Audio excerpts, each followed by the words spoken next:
All right, so this video will walk you through how to do the prompt breakdown for the Workkeys writing workshop.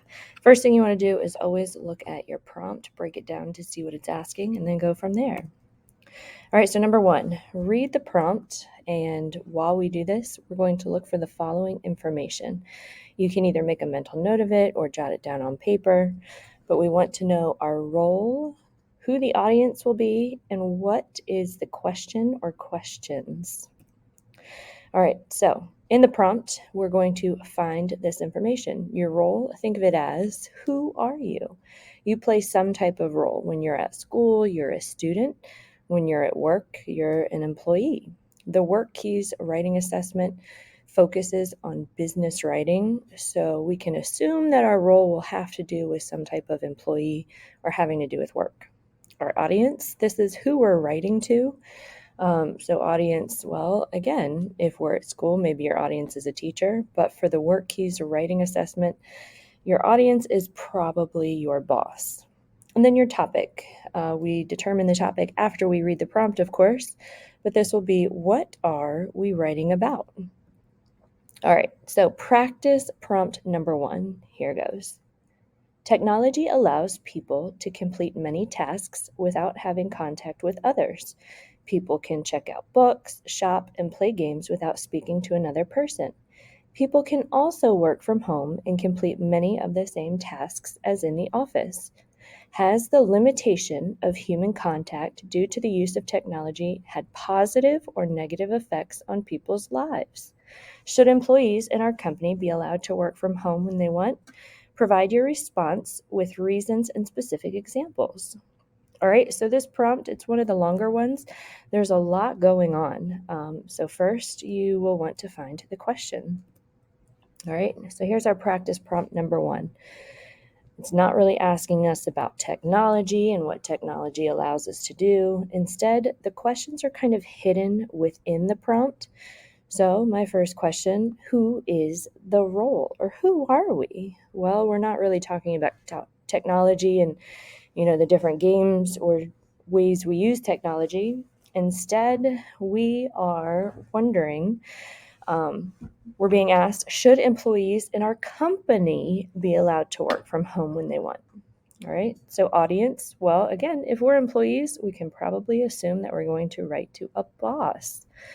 And our topic, well, again, not really technology. Instead, it's about whether or not we, the employees, should work from home when we want.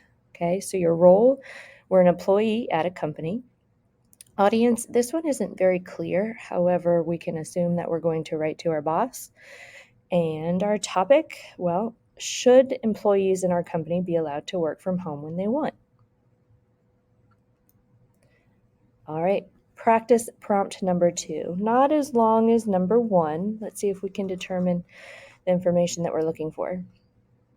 To conserve energy and resources, some businesses have adopted a 4-day work week, with each day consisting of 10 hours. Should our business follow this model by extending the workday 2 hours?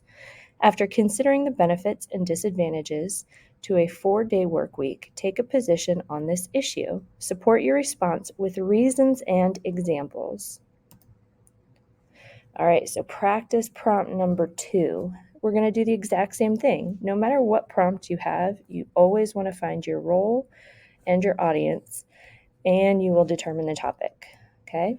So who are we? Well, it's a Workkeys writing assessment, so we're probably an employee, and we're probably going to be writing to our boss as the audience. So what's our topic? Well, it aligns with the question. Should our business, okay, so we are a member of a business, should our business follow this model by extending the workday 2 hours? So our topic is whether or not to extend the workday. All right, last practice. This is practice number three, shortest prompt.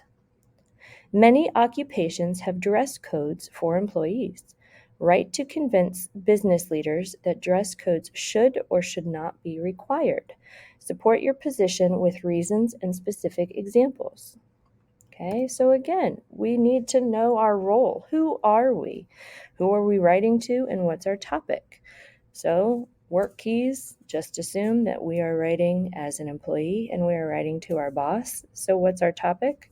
Well, many occupations have dress codes for employees. They say that in the prompt because unfortunately a lot of students see dress code and automatically assume that it's for school. Well, not necessarily the case. Instead, we're going to write to convince business leaders. This one actually gives us our audience to convince business leaders that dress codes should or should not be required. Well, again, this isn't a school dress code. This is a work dress code. Okay? So don't forget, always find your role, your audience, and the topic. Now you're ready to brainstorm.